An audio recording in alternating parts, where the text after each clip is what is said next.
भगवान के आगे बैठकर हमेशा कहा करो, मौसम कौन कुटिल खल काम। ये पंक्ति याद कर लो, दो हाथ जोड़ो,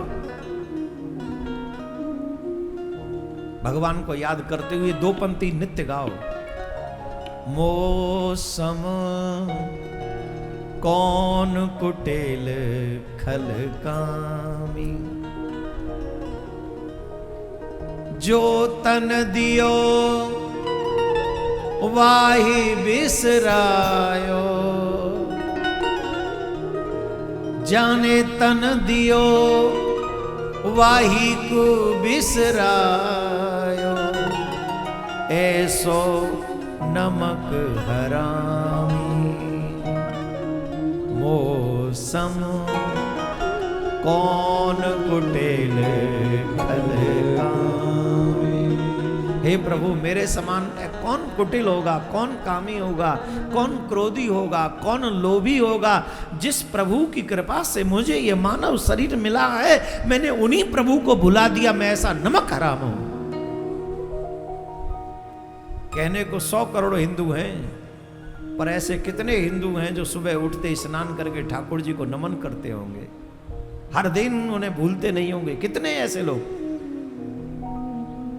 जवाब दीजिए। अरे हमें कोई रास्ता भी बता देता है ना, तो हम आशा करते कि वो आशा करता है कि हम उसको धन्यवाद बोलें। और जिस ठाकुर जी ने हमें जीवन दिया है, उसके लिए हमारे पास 2 शब्द नहीं है, तो हम लोग नमक हरामी है कि नहीं? ये शब्द नित्य भगवान के आगे बोलना चाहिए। और आप लोग वाकई, हम तो देख रहे हैं, कृपा पात्र हो प्रभु के, आप साक्षात कृपा पात्र हो, तभी तो ऐसी दोपहरी में 7वें नवरात्रे के दिन भगवान की पावन कथा सुन रहे हो। ये साधारण बात थोड़ी हो सकती है, ये बहुत कृपा है गोविंद की। आप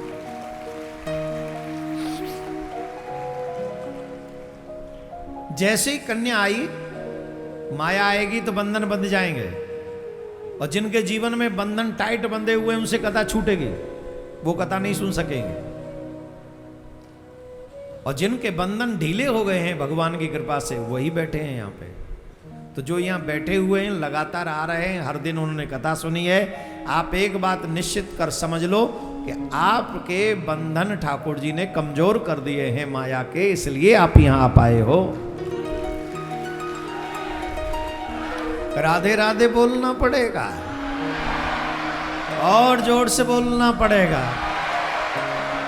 क्या बात है, चकाचक कर रखा है, एकदम चकाचक। जैसे ही वो कन्या रोई, कंस के दूत जग गए और कंस को जाके संदेश दिया। कंस दौड़ कर आया, भाग कर आया, और कंस जब भाग कर आया तो वो देवकी से कहा, ला ये 8वीं संतान है, ये मुझे दे दे। तब देवकी ने कहा, भैया आपने तो कहा था कि 8वां पुत्र होगा, वो आपका काल होगा, पर ये पुत्र नहीं है, ये पुत्री है, ये आपकी काल नहीं हो सकती, इससे आपको कोई हानि नहीं होगी। कंस ने कहा, पुत्र हो या पुत्री, ये 8वें स्थान पर आई है, इसलिए हम इसका वध करेंगे, इसे छोड़ेंगे नहीं। देवताओं की कुटिल भाषा को कोई नहीं जानता है, कहीं ऐसा ना हो कि देवताओं ने कोई चाल चली हो, इसलिए 8वें स्थान पर आई हुई इस कन्या का हम वध ही करने वाले हैं। कंस ने देवकी की गोद से उस कन्या को छीना, और उस कन्या को छीनकर, हाथ से छीनकर, जैसे ही ऊपर हाथ करके शिला पर पटकने लगा, वैसे ही कन्या कंस के हाथ से उड़ गई, आकाश में उड़ गई, और वो अष्टभुजी दुर्गा बन गई। बोलो दुर्गा मैया की जय।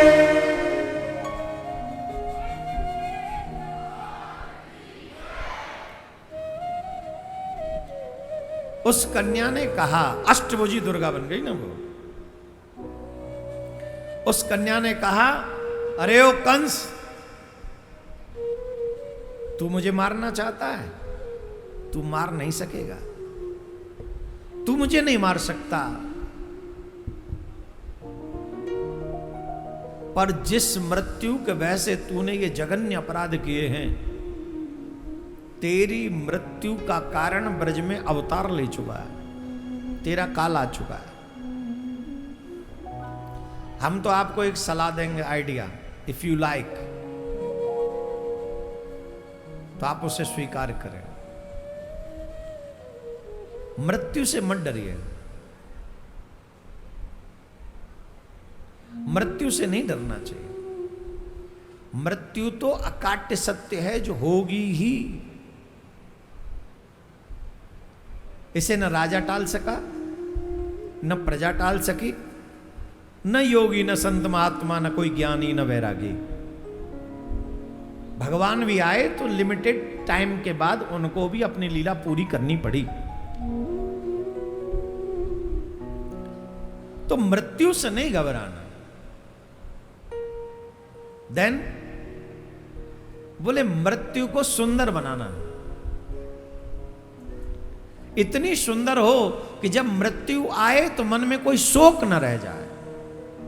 ये तो हुआ ही नहीं, ये तो कर ही नहीं सके। मृत्यु महोत्सव बन जाए, मृत्यु आनंद बन जाए। इतना तो करना स्वामी जब प्राण तन से निकले, गोविंद नाम लेकर मेरे प्राण तन से निकले। श्री गंगा जी का तट हो, यमुना का बंसी बट हो, मेरा सांवरा निकट हो जब प्राण तन से निकले। एक और चीज मांगिए, जब तन से प्राण जावे कोई रोग ना सतावे। कई बार जब रोगों शरीर में ऐसे ऐसे रोग लग जाते कि हमें होश ही नहीं रहता, हम कहां पड़े, हमारा होगा क्या।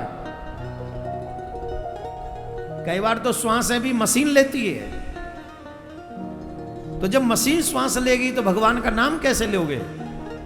तो भगवान से मांगो, जब तन से प्राण जावे कोई रोग ना सतावे, यम दरस ना करावे जब प्राण तन से निकले। यमराज का दर्शन न हो, तन में कोई रोग ना हो, मुस्कुराते हुए तेरा नाम लेते हुए इस शरीर को छोड़ दें और तेरे धाम के लिए पहुंच जाएं। बस यही मृत्यु जिसकी है उसे फिर रोना नहीं पड़ता, पछताना नहीं पड़ता। उसकी मृत्यु नहीं महोत्सव है, ऐसी मृत्यु मृत्यु नहीं महोत्सव है।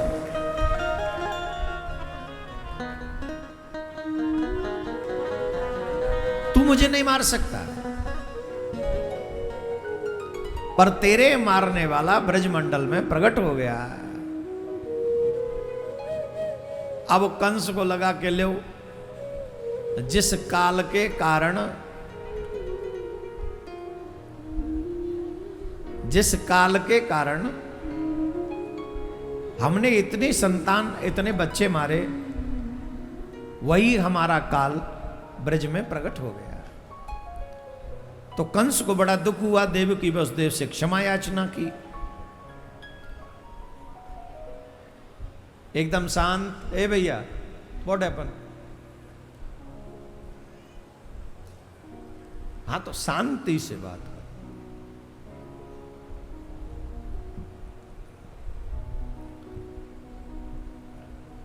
आप लोग भी सोचते होंगे बड़ा बेकार सा महाराज है ना। पर हम तो यही सोचते हैं कि अच्छा सा माहौल यहाँ रहे, आपका मन कथा में लगे, हमारा मन कथा कहने में लगे। उसके लिए एक चीज बहुत जरूरी है, वो है शांति।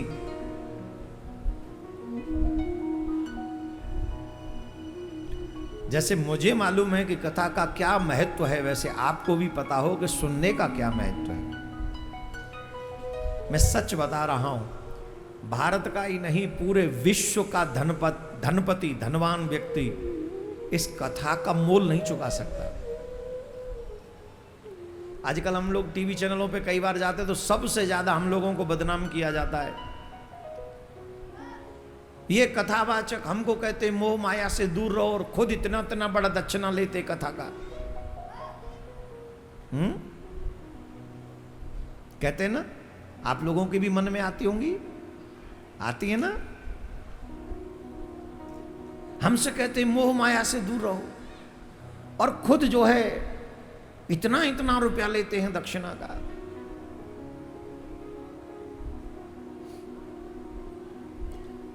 दो 200 से 250 परिवार हैं जो विश्व शांति सेवा चैरिटेबल ट्रस्ट से जुड़े हुए हैं।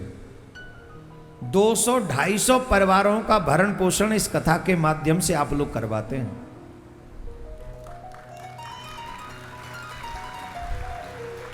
धीरे बजाओ।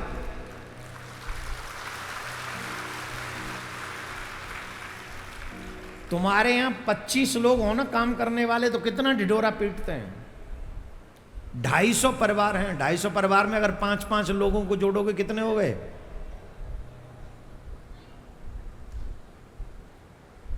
और सिर्फ हमसे जुड़े हुए परिवारों को ही नहीं मिल देती ये कथा, ये टेंट वाले के भी परिवार है, ये लाइट वाले का भी परिवार है कि नहीं? जब कथा होती है तो कथा टेंट वाले को भी देती है, लाइट वाले को भी देती है। और छोड़िए, जिन जिन रिक्शाओं में आप लोग आए हैं वो भी महाराज के खाते में लिखोगे? लिख दो। आप आए हैं कथा सुनने, रिक्शाओं में बैठ बैठ के, टेम्पू में बैठ बैठ के, हैं आए हो कि नहीं? गाड़ियों में भी आए हो तो उसमें भी डीजल पेट्रोल लगा कि नहीं? इस कथा ने किसको नहीं दिया? एक कथा हुई है मुरैना में और हजारों परिवार पल गए एक कथा के माध्यम से। लेकिन ये व्यापक दृष्टिकोण हम लोगों का होता ही नहीं। हम तो टीवी चैनलों पर भी कहा, महाराज हमने सुना है आप लोग 10-12 लाख रुपए लेते हैं कथा करने का। मैंने तो कह दिया तुम झूठ बोले हो, तुम जानते नहीं हो 10-12 लाख रुपए में आजकल होता क्या है? होता है कुछ?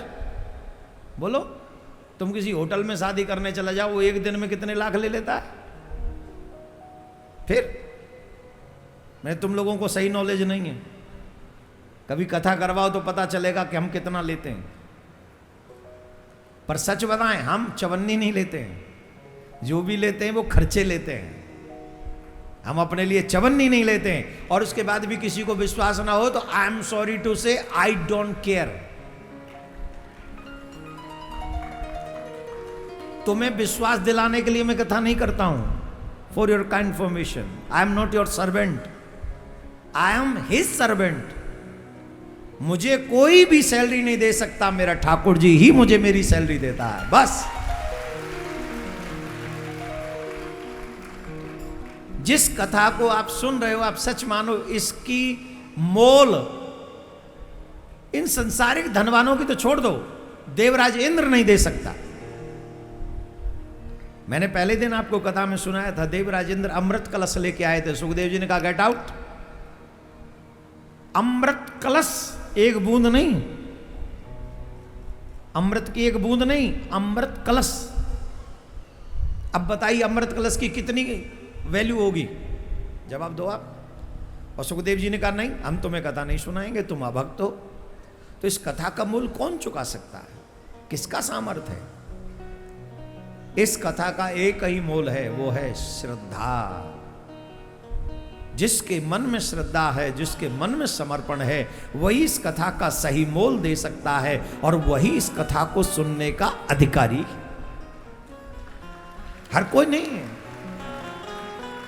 अच्छा, टीवी चैनलों में पूछते भी वही हैं जो नास्तिक हैं, जो सुबह उठ के बिना मुंह धोए चाय पी लेते हैं ना, वो लोग पूछते ये क्वेश्चन हमसे। तो ठीक है, हम पे क्या फर्क पड़ता है? अपन का भी नाम देवकी नंदन है, हमको पता है कहां से कैसे निकलना है। और क्या, राधे राधे बोलना पड़ेगा, जोर से बोलना पड़ेगा।